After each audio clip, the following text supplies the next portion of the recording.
konkret bagi dan Arlong. Terlebih Luffy sendiri yang telah merontokkan kekuasaan Arlong.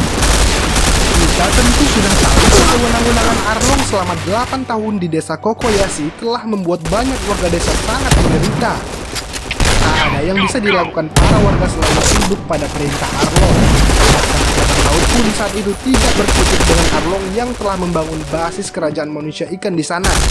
Demikian pula halnya dengan Nami yang sudah sejak dahulu pun telah menjadi budaknya Arlong.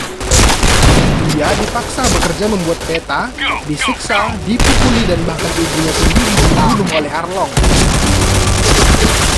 8 tahun Arlong berkuasa di desa Kokoyashi telah membuat banyak warga menderita. Namun semua itu terhenti saat seseorang yang bernama Monkey D. Luffy muncul untuk menghentikan segala penindasan dan penjajahan Arlong. Ia muak akan kesewenang-wenangan Arlong dan berniat untuk mengembalikan kedamaian desa serta mengambil kembali kebebasan Nami ke tangan Arlong.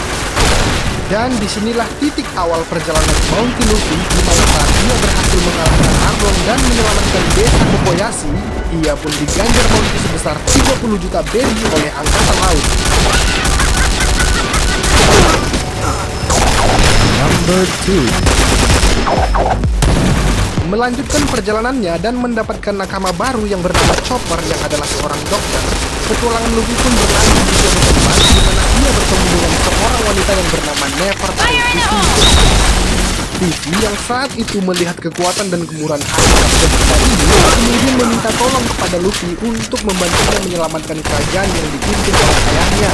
Dan kerajaan itu bernama Kerajaan Alabasta yang dipimpin oleh Raja Nefertari Cobra. Alabasta yang saat itu dilibatkan kepada sebuah musibah kekeringan yang sangat parah, malah semakin diperparah akibat invasi salah seorang Shichibukai bernama Crocodile yang membangun basis kekuatan organisasinya di salah satu kota di Alabasta yang bernama kota Rainbase. Ya, Shichibukai licik yang satu ini pun tergiur akan kekuasaan untuk mengambil alih kerajaan Alabasta yang saat itu mengalami musibah kekeringan yang sangat parah. Ia pun memprovokasi para warga untuk memberontak kepada Raja Cobra demi melancarkan tujuannya dalam mengkudeta kerajaan. Namun sial bagi Crocodile, karena di saat itu Luffy yang sudah memenuhi janjinya untuk menolong Vivi kemudian menghajar Crocodile dan mengalahkannya, serta membuat salah seorang eksekutifnya Crocodile yang bernama Nico Robin kemudian tertarik untuk menjadi nakama baru bajak laut Topik Jerami. Tindakan heroik Luffy yang menghajar Crocodile untuk menyelamatkan Alabasta lantas membuat namanya tersebar ke seluruh dunia sebagai salah satu orang yang berhasil menumbangkan seorang Shichibukai. Dan tentu hal inilah yang kemudian membuat bounty Luffy naik lagi menjadi 100 juta berry. Number 3. Perjalanan dan petualangan Luffy bersama para nakama kemudian berlanjut dengan sangat luar biasa ketika mereka berhasil memasuki Pulau Langit dengan memanfaatkan knock upstream di wilayah Pulau Jaya. Akhirnya, perjalanan keras mereka untuk naik ke Pulau Langit telah memaksa kapal mereka yang melampaui batasnya, sehingga memaksa mereka untuk kemudian harus singgah ke Water 7 demi bisa memperbaiki kapal Going Merry yang telah rusak terlalu parah. Dan awal inilah yang memicu pertarungan Luffy melawan CP9, di mana saat itu CP9 yang merupakan agen elit dan representasi pemerintah dunia berhasil menyusul Nico Robin karena beban masa lalu dan pengetahuan Robin akan sejarah dunia yang telah membuatnya menjadi incaran penting pemerintah dunia. Luffy yang tak bisa membiarkan nakamanya ditangkap pun kemudian bersama para nakama yang lain dengan gagah menyatakan perang terbuka terhadap CP9 dan pemerintah dunia sebagai upaya mereka untuk menyelamatkan Robin. Kita tentu udah tahu meskipun saat itu Luffy dan kawan-kawan berdarah-darah demi menyelamatkan Robin, namun pada akhirnya hasilnya berbuah manis yang ditandai dengan misi penyelamatan Robin yang berhasil mereka lakukan. Walaupun saat itu mereka harus rela kehilangan nakamanya yang bernama Going Merry, namun hal itu tak merubah kenyataan bahwa pemerintah dunia semakin mewaspadai bajak laut Topi Jerami khususnya Luffy sebagai kapten. Karena seperti yang sudah kita tahu, pertarungan terbuka mereka melawan CP9 telah membuat seluruh anggota CP9 babak belur terkapar tak berdaya serta juga telah membuat Enies Lobby rusak parah.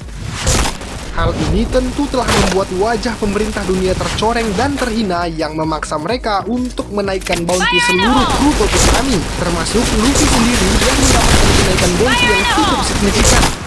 Tak tanggung-tanggung, bounty Luffy pun naik 3 kali lipat menjadi 300 juta berry. Number 4. Berlayar dengan kapal baru yang bernama Sanigo dan juga seorang nakama baru yang bernama Frankie telah membuat petualangan Luffy dan kawan-kawan semakin seru. Diketahui saat mereka berada di sekitaran Florian Triangle, mereka berhasil lagi mengalahkan seorang Shichibukai yang bernama Gekko Moria, dan secara langsung mereka juga mendapatkan seorang nakama baru yang bernama Brook. Tak habis sampai di situ, mereka pun langsung berangkat menuju Sabaudi, di mana di sana Luffy dengan gerakan meninju salah seorang Tenryubito yang kemudian memaksa seorang admiral untuk turun tangan akibat ulah Luffy ini. Tak ayal, mereka pun bertarung melawan admiral angkatan laut yang bernama Kizaru itu, dan mereka pun kalah dalam pertarungan tersebut sehingga memaksa salah seorang Shichibukai yang baik hati untuk menyelamatkan mereka. Mereka pun dipencar ke berbagai penjuru dunia dan berpisah selama 2 tahun, di mana pada masa itu pula diketahui Luffy juga ikut dalam pertempuran besar di Marineford yang kemudian meminta rahasia besar kepada seluruh dunia bahwa Luffy adalah anak dari pemimpin pasukan revolusioner yang bernama Monkey D. Dragon. Setelah mengetahui rahasia ayah Luffy, ditambah dengan kekacauan yang telah ia buat saat meninju Tenryubito serta mengalahkan Moria, pemerintah dunia pun menaikkan lagi bounty Luffy saat itu menjadi sebesar 400 juta berry. Number 5. Petualangan Luffy dengan bounty sebesar 400 juta berry kemudian menghantarkannya menuju babak baru petualangannya sebagai bajak laut dengan memasuki area Grand Line selanjutnya, yaitu New World. Dan di New World, mereka pun secara tidak sengaja berhenti di sebuah pulau aneh yang bernama Hanghazar, yang mana ternyata pulau tersebut adalah milik pemerintah dunia yang dipakai oleh seorang Shichibukai yang bernama Don Quixote Doflamingo untuk tempat penelitian sebuah jenis buatannya. Pulau yang dijaga di bawah laut pun berhasil dibuat kacau oleh Luffy, dimana salah seorang anggota Doflamingo yang bernama Caesar berhasil dikalahkan Luffy. Namun karena tak tega melihat kekejian yang telah dibuat Doflamingo di pulau itu, lantas hal tersebut kemudian membuat Luffy geram kepada Doflamingo dan berencana untuk menghabisinya. Helmet protection. Dengan membentuk aliansi bersama bajak laut hati yang dipimpin kapten mereka yang bernama Red Trafalgar Team win. Dillow, Luffy beserta aliansi pun bergerak menuju kerajaan Dressrosa, tempat di mana Doflamingo berkuasa, untuk menghabisi Doflamingo serta seluruh dedengkotnya di sana. Sesampainya di Dressrosa, Luffy pun semakin panas hatinya melihat kekejian dan kesewenang-wenangan Doflamingo sebagai penguasa. Lalu kemudian, tibalah saatnya di mana Luffy bertarung dengan gaya pertarungan baru yang dipelajarinya selama 2 tahun. Dan kemudian, ia berhasil mengalahkan Doflamingo serta membuat Dressrosa kembali ke pangkuan rajanya yang asli di dalam kondisi yang tentram dan damai. Namun tak habis sampai di situ, ternyata kemurahan dan ketulusan hati Luffy dalam membantu dan menegakkan kedamaian telah membuat beberapa kelompok bajak laut kagum dan kemudian mereka menawarkan kepada Luffy agar mereka bisa menjadi bawahan Luffy. Inilah kemudian yang menjadi cikal bakal terbentuknya armada besar Topi Jerami, yang mana sampai saat ini yang kita tahu jumlahnya sebanyak lebih kurang 5.600 orang yang dipimpin oleh 7 komandan divisi yang tergabung ke dalam armada besar Topi Jerami. Dan lagi-lagi, setelah mengalahkan satu orang lagi Shichibukai serta membentuk sebuah kekuatan besar baru dalam bentuk armada besar, Mugiwara D. Luffy pun kembali mendapatkan kenaikan nilai buronan atau bounty menjadi sebesar 500 juta berry.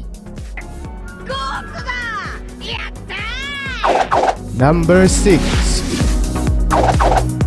Melanjutkan petualangannya dari Dressrosa, Luffy dan kawan-kawan pun kemudian bergerak menuju Zou untuk menyusul nakama yang lain yang telah terlebih dahulu berangkat ke sana. Dan sesampainya di Zou, Luffy pun terkejut mengetahui bahwa salah seorang nakamanya yang bernama Sanji telah disandra oleh anggota bajak laut Big Mom. Mengetahui hal tersebut, Luffy pun berniat turun tangan langsung untuk menyelamatkan kembali Sanji. Lalu kemudian, ia beserta beberapa teman-teman langsung berangkat menuju markas Big Mom yang berada di suatu wilayah yang bernama Whole Cake Island. Dan sesampainya di Whole Cake Island, seperti yang kita tahu, Luffy pun sempat dihadang oleh salah seorang komandan manis Big Mom, meskipun pada akhirnya Luffy berhasil mengalahkannya. Lalu kemudian muncul satu momen di mana Luffy ditawarkan oleh salah seorang supernova yang bernama Capone Beji untuk beraliansi bersama-sama membuat rencana untuk membunuh Big Mom. Luffy pun menyetujuinya, lalu mereka kemudian membuat sebuah rencana matang di mana saat hari eksekusi, Luffy berhasil membuat kacau pesta teh Big Mom. Meskipun rencana mereka dalam membunuh Big Mom gagal total, namun karena kerusakan dan kekacauan di markas Big Mom yang telah dibuat Luffy, perhatian pemerintah dunia pun semakin tertuju kepadanya. Ya, sosok seorang Luffy bagi pemerintah dunia dulunya hanya dianggap sebagai rookie biasa. Namun karena ia telah berhasil mengacaukan teritori Big Mom serta mengalahkan komandan terkuat Big Mom, maka seperti yang sekarang bisa kita lihat, bounty kapten kita ini pun meroket tajam dan naik 2 kali lipat menjadi sebesar 1.500.000.000 berry.